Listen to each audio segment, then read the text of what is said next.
குழந்தை பொறந்ததுக்கு அப்புறம் சரியா தூக்கம் இருக்காது. ஒரு பக்கம் சரியா பால் வரலன்னு கவலை.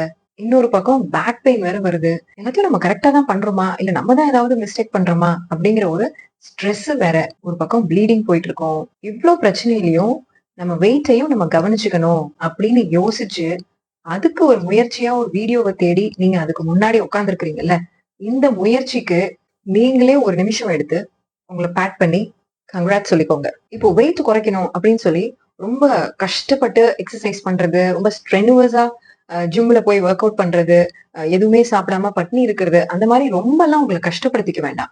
எப்படி கேஷுவலா நீங்க உங்க குழந்தையும் பார்த்துக்கிட்டு, வீட்லயும் பார்த்துக்கிட்டு, அதே சமயம் வெயிட்டும் குறையலாம் அப்படின்னு கிராஜுவலா எப்படி பண்ணலாம்னு நம்ம பார்க்கலாம். டெலிவரிக்கு அப்புறமா இந்த ஹார்மோன்ஸ் சடனா ஃபால் ஆகும். இதனால உங்களுக்கு மென்டலாவும் சரி, பிசிக்கலாவும் கொஞ்சம் சேஞ்சஸ் ஏற்படும். சோ இந்த சேஞ்சஸ் எல்லாமே நடந்து முடியறதுக்கு நீங்க திரும்பி பழைய மாரி ஆகுறதுக்கு, அதாவது பிரெக்னன்சிக்கு முன்னாடி இந்த மாதிரி ஆகுறதுக்கே ஒரு 3 மந்த்ஸ் ஆகும். சோ இந்த ஃபர்ஸ்ட் 3 மாசம் குழந்தை பிறந்து ஒரு 3 மாசத்துல நீங்க ஜஸ்ட் 2 விஷயத்த மட்டும் கான்சென்ட்ரேட் பண்ணாலே போதும். அதுவுமே உங்களோட வெயிட் லாஸ் ஜர்னிக்கு கண்டிப்பா ஹெல்ப் பண்ணும். என்னன்னா நம்பர் 1 பிரஸ்ட் ஃபீடிங். நீங்க வந்து கட்டாயம் பிரஸ்ட் ஃபீடிங் தாய்ப்பால் மட்டுமே கொடுங்க. வேற வந்து பவுடர் பால் குடுக்கறது, இல்லன்னா வேற ஏதாவது மிக்ஸ் பண்ணி குடுக்கறது அந்த மாரி இல்லாம ஒன்லி பிரஸ்ட் ஃபீடிங். அதுலயே உங்களுக்கு நல்லா வெயிட் குறையும். அடுத்தது உங்களுக்கு ஏற்கனவே தூக்கமின்மை இருக்கும். சோ குழந்தை எப்ப தூங்குதோ அப்பதான் நம்மளால தூங்க முடியும். ஃபுல் அண்ட் ஃபுல் நீங்களே குழந்தைய டேக் கேர் பண்ணிக்கும் பொழுது உங்களுக்கு தூக்கம் அப்படிங்கறதும் கம்மியாயிடும். சோ முடிஞ்ச வரைக்கும் சம் ஹெல்ப் நீங்க வச்சுக்கோங்க. அந்த மாதிரி வச்சுக்கிட்டு நீங்க தூங்குறதுக்கு ட்ரை பண்ணுங்க. உங்களுக்கு கிடைக்கிற நேரத்துல தூங்க ட்ரை பண்ணுங்க. கிடைக்கிற நேரத்துல அப்பயும் வந்து செல்போன் பாத்துக்கிட்டு, இல்லைன்னா கொஞ்ச நேரம் நான் டிவி பாக்குறேன் அது மாதிரி பார்க்கலாம். But most of the times நீங்க தூங்குறதுக்கு யூஸ் பண்ணுங்க. So number 1 breastfeeding, number 2 sleep. இது 2 தான் வந்து ஃபர்ஸ்ட் 3 மாசத்துல உங்களுக்கு ரொம்ப ரொம்ப கட்டாயம் தேவையானது. சோ இந்த 2 இருந்தது அப்படின்னாலே உங்களுக்கு கிராஜுவலா அப்பையில இருந்தே வெயிட் லாஸ் ஜர்னி ஆரம்பிச்சிடும். வெயிட் குறையிறது அப்படின்னாலே நம்ம வந்து டயட்ல தான் ஆரம்பிக்க முடியும். டயட்ல தான் வந்து 80% நம்மளுக்கு வெயிட் குறையும். மீதி 20% தான் எக்ஸசைஸ்ல குறையும். சோ இதுக்கு அடுத்ததான் நம்ம பார்க்க வேண்டியது டயட். டயட் அப்படின்ன உடனே நம்ம வந்து பாலியோ டயட்டா, கீட்டோ டயட்டா, இல்லைன்னா வந்து ஜூஸ் ஃபாஸ்டா அந்த மாதிரி நீங்க ரொம்ப ஸ்ட்ரெனுவஸா எக்ஸ்டென்சிவாலாம் அப்படியெல்லாம் நீங்க போக வேண்டாம். ரொம்ப சிம்பிளா லைக் வீட்ல எல்லாருக்கும் என்ன சமைக்கிறாங்களோ அதோட கூட சேர்ந்து உங்களுக்கு என்ன செய்யலாம், ஜஸ்ட் ரொம்ப நம்ம மெனக்கிற மாதிரி இருந்ததுன்னா அந்த டயட் நம்மளால ரொம்ப நாளைக்கு ஃபாலோ பண்ண முடியாது. சோ ஜஸ்ட் எக்ஸ்ட்ராவா கொஞ்சம் கொஞ்சம் என்ன ஆட் பண்ணிக்கலாம் உங்களோட ரெகுலர் டயட்ல அப்படிங்கறத வச்சு எப்படி நம்ம வெயிட் குறைக்கலாம் அப்படின்னு பார்க்கலாம். சரி, நம்ம இந்தியன் விமனை பொறுத்த வரைக்கும் புரதச்சத்து, அதாவது புரோட்டீன் தான் வந்து நம்ம ரொம்ப கம்மியா எடுக்கிறோம். பிரஸ்ட் ஃபீட் பண்ற மதருக்கு வந்து உங்களோட வெயிட் இன்டூ 1.5, அதாவது இப்ப நீங்க ஒரு 60 கிலோ இருக்கிறீங்க அப்படின்னா மினிமம் ஒரு நாளைக்கு 75 கிராம் புரோட்டீன் புரதமாவது எடுக்கணும். பட் நீங்க ஒரு நாள் ஃபுல்லா சாப்பிடறத நம்ம கால்குலேட் பண்ணி பாக்குறோம் அப்படின்னா அதுல நிச்சயமா ஒரு 30-40 கிராம தாண்டவே தாண்டாது.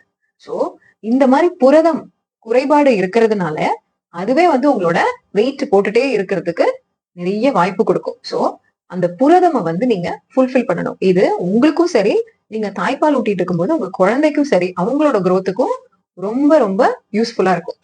சரி, எப்படி வந்து நம்மளுக்கு இந்த புரதம வந்து ஆட் பண்ணிக்கலாம், புரோட்டீனை வந்து நம்ம ஆட் பண்ணிக்கலாம் அப்படின்னா ரொம்ப சிம்பிளா காலையில 4 இட்லி 5 இட்லி சாப்பிடுவீங்க அப்படின்னா அதுக்கு பதில் என்ன பண்ணலாம், ஒரு 2 இட்லியை குறைச்சுக்கிட்டு 2 முட்டை போடலாம். முட்டை சாப்பிடலாம். லைக் ஒரு எக் ஆஃப் பாயிலோ, ஆம்லெட் அந்த மாதிரி ஏதோ ஒண்ணு, 2 இட்லி 2 ஆம்லெட் அந்த மாதிரி.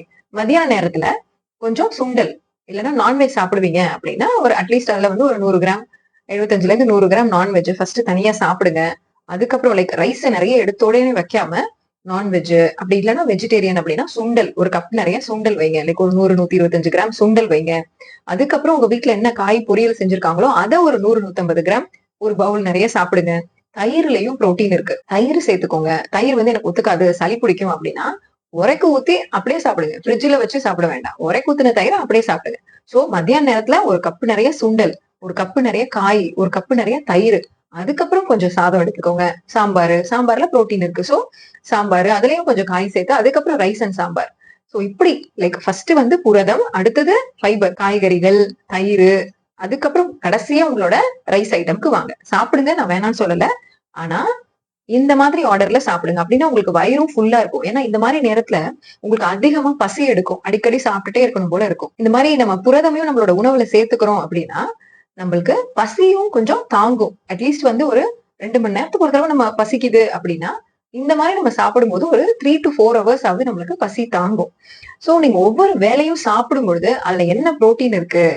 அதோட கூட நேச்சுரல் ஃபேட். எல்லா புரோட்டீனுமே வந்து நேச்சுரல், அதாவது இயற்கை கொழுப்பு கலந்து தான் வரும். நான்வெஜ்ஜ பொறுத்த வரைக்கும். லைக் இப்ப முட்டைனா அதுல மஞ்சக்கருவுல இருக்கிறது நேச்சுரல் ஃபேட், இயற்கை கொழுப்பு. அத வந்து நீங்க அவாய்ட் பண்ணணும். நான் வெயிட் வேற குறைக்கணும். கட்டாயம் நான் மஞ்சக்கருலாம் சாப்பிடக்கூடாது. ஒன்லி வெள்ளைக்கரு மட்டும் தான் சாப்பிடணும் அப்படிலாம் எதுவுமே கிடையாது. தாராளமா மஞ்சக்கரு சாப்பிடலாம். அப்பதான் உங்களுக்கு பசியும் கட்டும். பிளஸ் உங்களுக்கும் வந்து வெயிட் குறையும். லைக் அதிகமா இட்லி, தோசை, சப்பாத்தி, பொங்கல் அந்த மாதிரி ரைஸ் ஐட்டம சாப்பிடாம அத குறைச்சிட்டு புரோட்டீன் அண்ட் நேச்சுரல் ஃபேட்ட இந்த மாதிரி நீங்க டயட்ல இன்க்ளூட் பண்ணுங்க. சரி, நைட்ல என்ன சாப்பிடலாம் அப்படின்னா, ஒரு பன்னீர்லாம் போட்டு ஒரு பன்னீர் தோசை, இல்லைன்னா சீஸ் போட்டு சீஸ் தோசை அந்த மாதிரி, இல்லைன்னா முட்டை தோசை சாப்பிடுங்க. இல்லைன்னா மதியானம் செஞ்ச சிக்கன் இருக்கு அப்படின்னா, நான் ஒரு 6, 7 மணிக்கே கொஞ்சம் சிக்கன் சாப்பிடுங்க. பன்னீர்ல ஏதோ ஒரு ஃப்ரை மாதிரி பண்ணி சாப்பிடுங்க.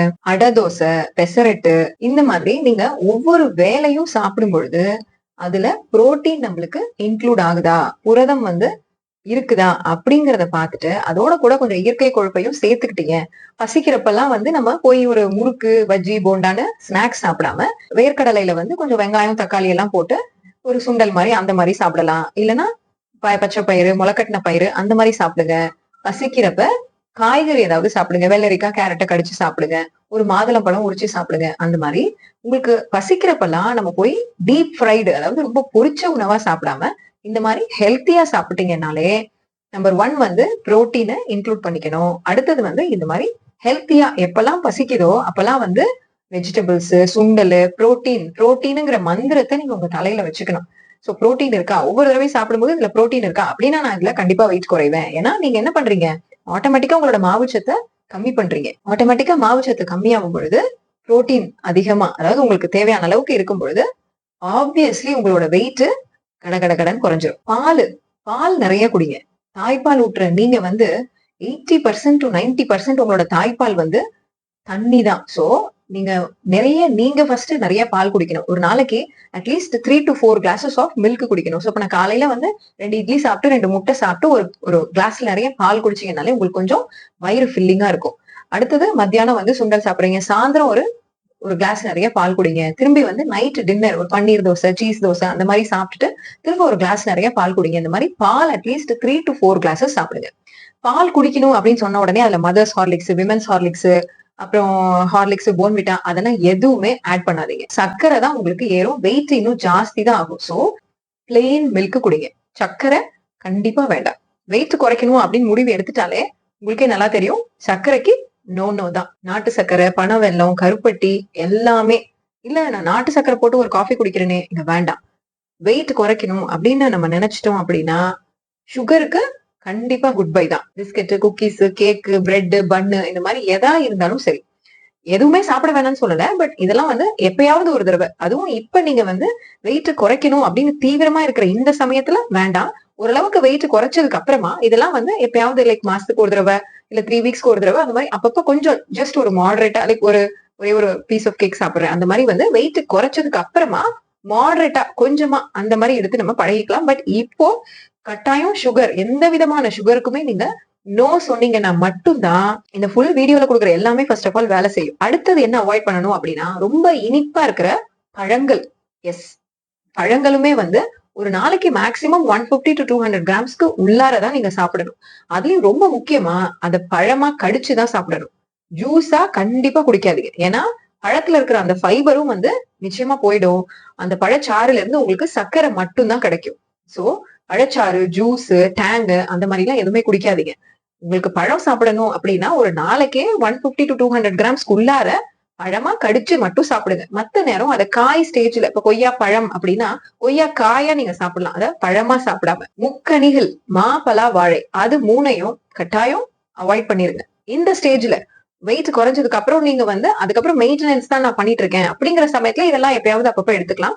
பட் இந்த நேரத்துல இந்த 3 கனிகளையும் கட்டாயம் நீங்க அவாய்ட் பண்ணணும். அடுத்தது 4வதா எக்ஸசைஸ் அப்படின்னு வரும்பொழுது நீங்க குழந்தை பிறந்து ஒரு 6 மாசத்துக்கு மேல லைக் அந்த ஒரு 6 மாசம் வரைக்கும் நம்ம ஃபர்ஸ்ட் சொன்ன 3 விஷயங்களை நீங்க கடைபிடிச்சாலே தாராளமா உங்களுக்கு ஒரு 6 to 8 kgs குறைஞ்சிடும். அதாவது பிரெஸ்ட் ஃபீடிங், ஸ்லீப் அண்ட் இந்த protein and natural fat rich diet plus sugar இது எல்லாமே நீங்க வந்து அவாய்ட் பண்றீங்க. இந்த மாதிரி டயட்ல இந்த 3 விஷயங்களையும் நீங்க ஃபாலோ பண்றீங்க அப்படின்னாலே, ஃபர்ஸ்ட் 6 மந்த்ஸ்ல ஈஸியா நீங்க ரொம்ப ஹார்ட் ஒர்க்கே பண்ணாம 6 to 8 கேஜிஸ் சம்டைம்ஸ் அதுக்கு மேல கூட நீங்க குறைச்சிடலாம். அடுத்தது 4த் ஸ்டெப் வந்து எக்ஸர்சைஸ்னு வரும்போது நீங்க அந்த ஒரு 6 மந்த்ஸ்க்கு அப்புறம் நீங்க இதை ஸ்டார்ட் பண்ணாலே போதுமானது. அப்பயுமே வந்து எடுத்த உடனே நான் ஜிம்முக்கு போறேன், பயங்கரமா ஒர்க் அவுட் பண்றேன் அதெல்லாம் வேண்டாம். ஜஸ்ட் 15 மினிட்ஸ் 10 to 15 மினிட்ஸ் வந்து வாக்கிங்ல ஸ்டார்ட் பண்ணுங்க. போதும். 10 to 15 மினிட்ஸ் ஒரு பிரிஸ்க் வாக்கிங் நடங்க. அதுக்கப்புறம் கிராஜுவலா ஒரு 20 மேக்ஸிமம் ஒரு 30 மினிட்ஸ் வரைக்கும் நடந்தாலே தாராளமா போதுமானது. சரிங்களா? அதுக்கப்புறம் 5th ஸ்டெப், அடுத்த ஸ்டெப் இதெல்லாம் நீங்க பண்ணிட்டீங்க. 4 ஸ்டெப்ஸையும் நீங்க வந்து ஃபாலோ பண்ணிட்டீங்க. அடுத்தது என்ன பண்ணலாம் அப்படின்னா, ஒரு 8, 9 மந்த்ஸ்க்கு அப்புறம் ஸ்ட்ரென்த் ட்ரைனிங் எக்ஸர்சைஸ். அதாவது எனக்கு வயிறு வந்து உனக்கு ஓரளவுக்கு இப்ப கொழுப்பெல்லாம் குறைஞ்சிருச்சு. ஆனாலும் அந்த ஸ்கின் எல்லாம் லூஸா இருக்கு. தசைகள், மசில்ஸ் எல்லாம் வந்து நீக்கா தொங்குது, அசிங்கமா இருக்கு. அப்படிங்கிற நேரத்துல இப்ப ஒரு 6 to 8 மந்த்ஸ்க்கு அப்புறம், அதுக்கு முன்னாடி கட்டாயமா இந்த ஸ்ட்ரென்த் ட்ரைனிங் வேண்டாம். 6 to 8 மந்த்ஸ்க்கு மேல நார்மல் டெலிவரியா இருந்தாலும் சரி, சிசேரியனா இருந்தாலும் சரி 2 பேருமே என்ன பண்ணலாம்? இந்த ஸ்ட்ரென்த் ட்ரைனிங் எக்ஸசைஸ் பண்ணலாம். அப்படின்னா உடனே நீங்க நிறைய இன்ஸ்ட்ருமெண்ட்ஸ், டம்பல்ஸ் எல்லாம் வாங்கணும்னு இல்ல. இந்த பிளாங்க்ஸ், அப்டாமினல் கிரன்ச்சஸ் இந்த மாதிரி யூடியூப்ல நிறைய காமிக்கிறாங்க இல்லையா? அதெல்லாம் பார்த்து நீங்க வீட்லயே தாராளமா இதை ஒரு 1/2 an hour செஞ்சா போதும். ஸோ ஒரு 1/2 an hour walking, 1/2 an hour இந்த மாதிரி ஒரு ஸ்ட்ரென்த் ட்ரைனிங் எக்ஸசைஸ். இதை மட்டும் டோட்டலி ஒரு 1 hour செய்யுங்க. ஒரேடியா 1 hour செய்ய வேணாம். காலையில வாக்கிங் போங்க, ஈவினிங் எக்ஸசைஸ் பண்ணுங்க. முக்கியமா டயட் இன்னமும் கட்டாயமா ஃபாலோ பண்ணுங்க. இந்த தசை டைட்டன் பண்ற எக்ஸசைஸ் எல்லாம் செய்யும் பொழுதும் உங்களுக்கு புரோட்டீன் சத்து ரொம்ப ரொம்ப முக்கியமானது. அந்த புரோட்டீன் இருந்ததுன்னா தான் அந்த தசையெல்லாம் உங்களுக்கு வலுவாகும், டைட் ஆகும். ஆனா இந்த எக்ஸசைஸ்லயே எனக்கு வந்து தொப்பை குறைஞ்சிருமா அப்படின்னா நிச்சயமா இல்ல. கொழுப்பு குறையறதுக்கு நிச்சயமா டயட் தான். அதுக்கப்புறம் கொழுப்பு குறைஞ்சதுக்கு அப்புறம் அந்த ஸ்கின்னும் மசில்ஸும் லூஸா இருக்கிறத டைட்டன் பண்றதுக்கு தான் எக்ஸசைஸ். இப்ப குழந்தை பிறந்து 6 மாசத்துக்கு அப்புறம் ஒரு 7, 8 மாசத்துல இருந்து நான் இப்ப வந்து ஸ்ட்ரிக்டா டயட்ல இருக்கலாமா மேடம் அப்படின்னா நிச்சயமா இருக்கலாம். இப்ப வந்து கீட்டோ டயட், பாலியோ டயட், அதுக்கு முன்னாடி இதெல்லாம் வேண்டாம். பட் இப்ப வந்து அந்த மாதிரி டயட் வித் இன்டர்மிட்டன்ட் ஃபாஸ்டிங்லாம் நான் பண்ணலாமான்னா தாராளமா பண்ணலாம். ஏன்னா இப்ப வந்து நீங்க பால் கொடுக்குற அந்த ஃப்ரீக்வன்சி வந்து குறைஞ்சிரும். சோ இப்ப வந்து உங்களுக்கு ரொம்ப அந்த ஒரு டயர்ட்னஸ் அந்த மாதிரி இருக்காது. சோ நீங்க தாராளமா இந்த மாதிரி டயட்டை ஃபாலோ பண்ணலாம். பட் எதா இருந்தாலும் ரொம்ப உங்களே வந்து மென்டலி நான் வெயிட் குறைக்கணும் ஐயோ அப்படின்னு நீங்க ரொம்ப ஸ்ட்ரெஸ் பண்ணிக்காம இந்த டைம் வந்து நீங்க உங்க குழந்தையோட ஸ்பெண்ட் பண்ண வேண்டிய டைம். அதை வந்து செரிஷ் பண்ணுங்க. அதோட கூட இது வந்து ஒரு சைட்ல வச்சுக்கோங்க. நிச்சயமா வெயிட் குறைக்கணும் தான், இல்லைன்னு சொல்லல. வெயிட் குறைக்காமலே அப்படியே விட்டுட்டோம் அப்படின்னா பின்னாடி வந்து உங்களுக்கு நிறைய பிரச்சனைகள் லைக் வந்து கர்ப்பப்பை இறக்கம், இருமுனா தும்முனாலே வந்து யூரின் போயிடுறது, நீர்ப்பை அதாவது யூரின் பை வந்து வீக் ஆயிடுறது. ஏன்னா வயிறு அதுல வந்து ரொம்ப ஃபேட் இருந்துகிட்டே இருந்தது அப்படின்னா இந்த மாதிரி ஹர்னியா இந்த மாதிரிலாம் நிறைய பிரச்சனைகள் உங்களுக்கு பின்னாடி வரலாம். சோ வெயிட் குறைக்கிறது மஸ்ட் தான். பட் அதுக்காக உங்களையே நீங்க வந்து ரொம்ப ஸ்ட்ரெஸ் பண்ணிக்காதீங்க. கிராஜுவலா ஸ்டெப் பை ஸ்டெப்பா பண்ணுங்க. சரிங்களா? ஒரு step take 1 step at a time. சரிங்களா? இப்ப நம்ம சொல்ற 5 டிப்ஸுமே நீங்க ஒரே நேரத்துல ஃபாலோ பண்ணணும்னு கிடையாது. நம்பர் 1, நம்பர் 2ன்னு ஒரு ஸ்டெப்பையும் ஒரு நேரத்துல எடுத்து வைங்க. Okay, all the best.